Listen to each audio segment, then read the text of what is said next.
तो आज हमारा दूसरा नया टॉपिक होगा और उसी टॉपिक के आगे चलेंगे एवरेज के। तो पहला हो चुका है और आज दूसरा देखेंगे। तो अगर आपसे प्रश्न पूछ दिया जाए कि 10, 15, 20, 25, x का औसत 35 है तो x का मान ज्ञात कीजिए। ठीक, अब हमसे दे दिया है कि संख्या आपको दे दी और उसका औसत भी दे दिया और हमसे कह रहा है कि x का मान ज्ञात करो। तो सेम आपको पता है कि औसत बराबर होता क्या है, संख्याओं का योग बटे कुल संख्या। अगर हम देखें औसत बराबर होता है संख्याओं का योग बटे कुल संख्या। कुल संख्या, कभी अगर आपसे संख्याओं का योग पूछ दे, संख्याओं का योग, तो क्या कर देंगे, दिए गए औसत में हम कुल दी गई संख्या से गुणा कर देंगे, वो हमारा आ जाएगा योग आ जाएगा। तो हमसे करा कि 10, 15, 20, 25 x का औसत 35 है, तो हमको औसत कितना दिए हैं, 35 दिए हैं। तो अब हम इसका प्रयोग कर लेंगे, सिर्फ नकल टिक करना है। तो हमने कहा औसत, औसत आपको 35 दिए तो मैंने यहाँ 35 लिख लिया। अब कह रहा संख्याओं का योग, तो जो पीछे हैं वही तो संख्याएं हैं कि नहीं है, तो हमने इनका योग किया 10 plus 15 plus 20 plus 25 plus x। तो संख्याओं का योग मैंने कर दिया बटे कुल संख्या। तो कुल संख्या, अब यहाँ संख्या संख्या मत देख लेना कि यहाँ की संख्या के काटेंगे, संख्या उनका उनसे भाग देते हैं जिनसे हम योग जितनी संख्या का करते हैं। तो हमने कहा 1, 2, 3, 4, 5, तो 5 का योग किया तो 5 से ही भाग कर देंगे।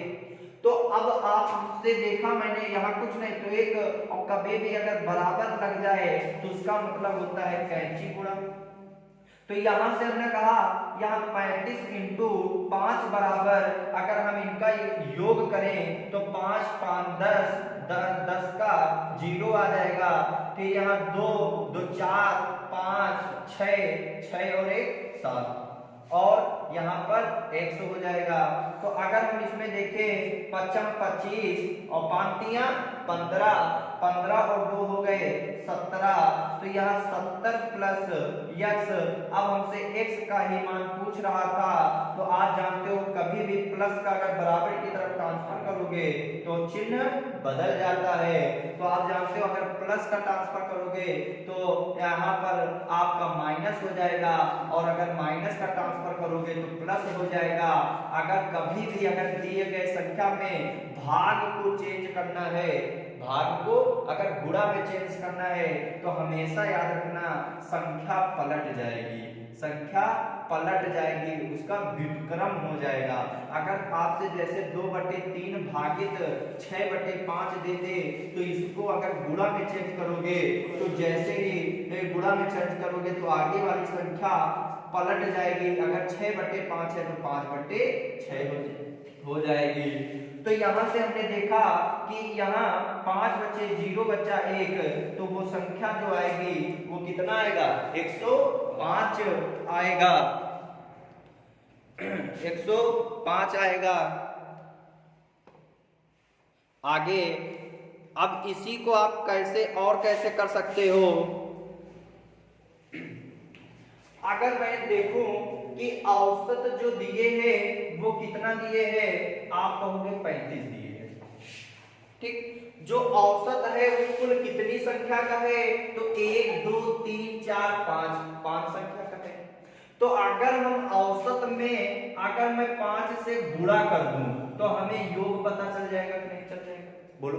तो इसका मतलब औसत में अगर मैं संख्या से गुणा किया तो यहाँ पर आपने देखा 25, 5 से 15, 2 17, 175 आएगा कि नहीं आएगा। तो इस इसका मतलब आपने देखा बराबर लगा है, तो इसका मतलब कि दोनों साइड में मान बराबर होना चाहिए कि नहीं होना चाहिए। तो यहाँ पर 175 इन सभी का योग होना चाहिए, लेकिन x की जगह उसने भूल गया है और आपसे पूछ रहा है कि x की जगह कितना आएगा कि वो हमारा मान 175 हो जाए। तो जैसे आपको यहाँ पर दे दिया जाए कि 6, अगर आपको है, आपको मान लिया 6 है, आपके पास 6 रुपए हैं और आपसे पूछ दिया जाए कि 6 में कितना और जोड़ दें कि हमारे पास 10 रुपया हो जाए, तो आप कहोगे 4 जोड़ दें तो 10 हो जाएंगे। तो उसी प्रकार यहाँ पर अगर हम देखें कि 25, 20, 15, 10 का अगर मैं योग करूं तो आपने कहा कि 5, 5, 10, 0, 2, 2, 4, 5, 6, 1, 7, इसका मतलब 70 है कि नहीं है? बोलो, इसका योग 70 है। अब इसकी जगह मुझे नहीं पता है कि कितना होगा, तो मैंने कहा 70 में कितना जोड़ दें कि 175 हो जाए, 175 हो जाए। तो आप क्या करोगे कि जो हो जाए उसको लिख लो और कितने में जोड़ना है उसको घटा दो, और कितने में जोड़ना उसको घटा दो, जो आएगा वही हमारा जोड़ दे तो उत्तर आ जाएगा। तो यहाँ 5, 1, यहाँ पर 5, 7 में 7, 0, यहाँ 1, इसका मतलब इसमें 105 जोड़ दें तो हमारे 175 हो जाएगा कि नहीं हो जाएगा? तो वही तो हमसे पूछा है कि कितना जोड़ दे, x का मान कितना होगा? 105 होगा। आप ऐसे भी कर सकते हो।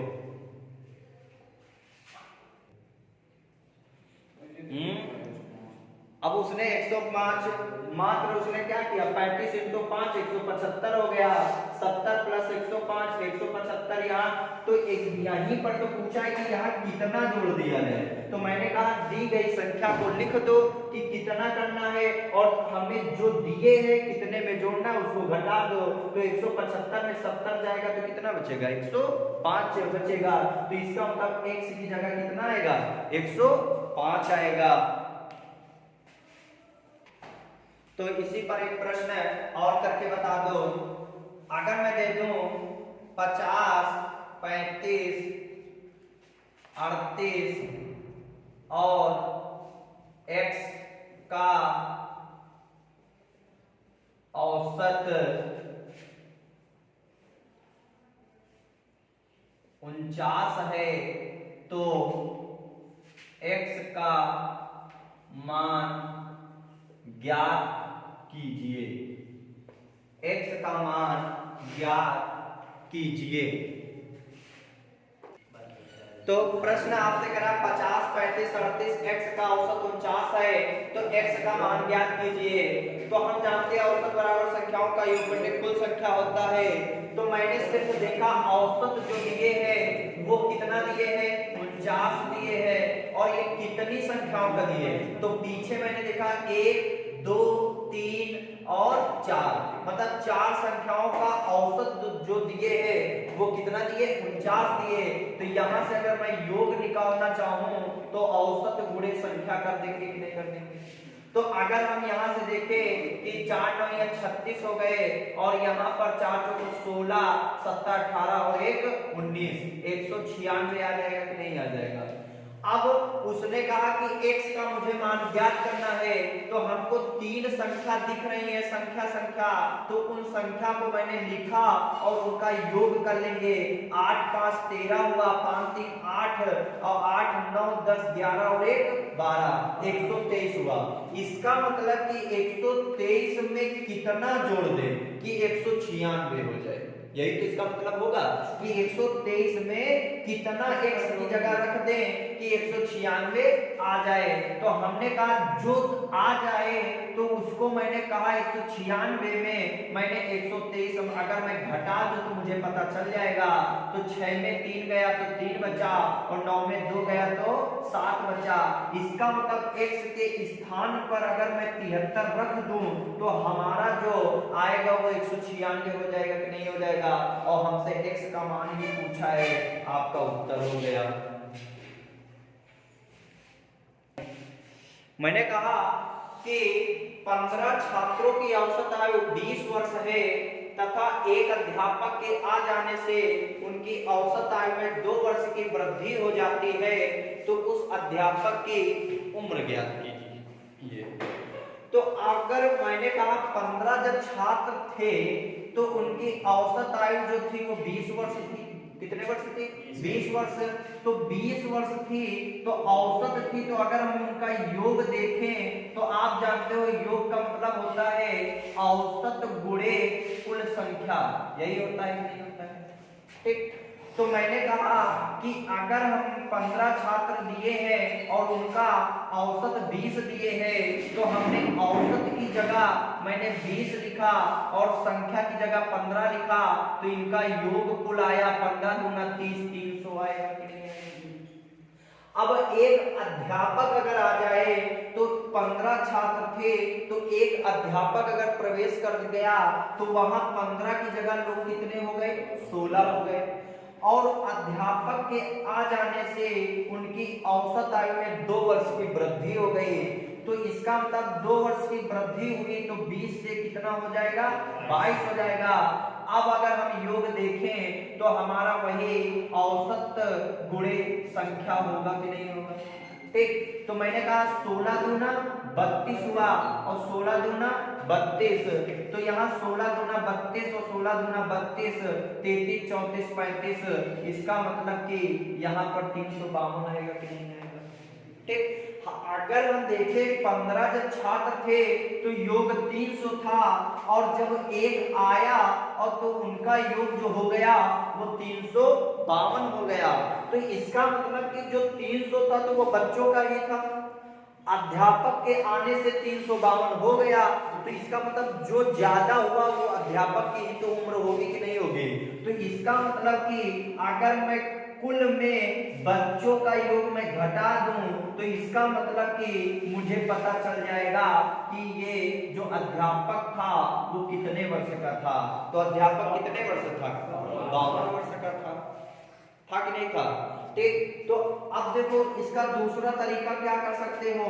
मैंने कहा 15 विद्यार्थी थे तो उनका औसत उम्र कितना था? 20 था। एक अध्यापक आया तो वहां लोग कितने हो गए? 16। तो जब 16 हुए तो औसत उम्र कितनी बढ़ गई? और 2 वर्ष। इसका मतलब कि वहां 22 हो गया कि नहीं हो गया? तो इसका मतलब जो 20 एवरेज था तो वो 20 तो वो अध्यापक तो था रहा ही होगा, और आया तो वो और तो बढ़ा दिया एवरेज। तो इसका मतलब अपने को भी मेंटेन किया और जो छोटे थे बच्चे थे उनको भी मेंटेन किया, और मेंटेन करने के बावजूद 20 से कितना हो गया? 22। इसका मतलब कंफर्म है कि वो जो अध्यापक रहा होगा वो उम्र में बड़ा रहा होगा। तो बड़ा रहा होगा तो इसका मतलब कितना बड़ा रहा होगा? तो जितना बड़ा रहा होगा वो जोड़ देंगे कि नहीं जोड़ देंगे? तो इसका मतलब 20 से 22 हुआ तो एवरेज कितना हो गया? 2।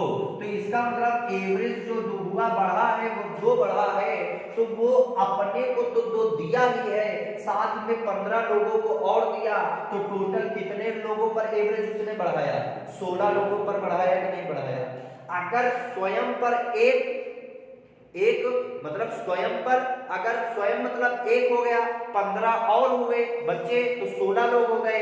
तो अगर 1 पर 2 एवरेज बढ़ा तो 16 पर कितना एवरेज बढ़ जाएगा? तो 16 तो ना 32। इसका मतलब जो एवरेज बढ़ा है उसको मैंने दी गई कुल संख्या में गुणा कर देंगे। 16 दूनी 32। इसका मतलब जो 20 था और 20 से 32 साल वो ज्यादा उम्र में था कि नहीं था?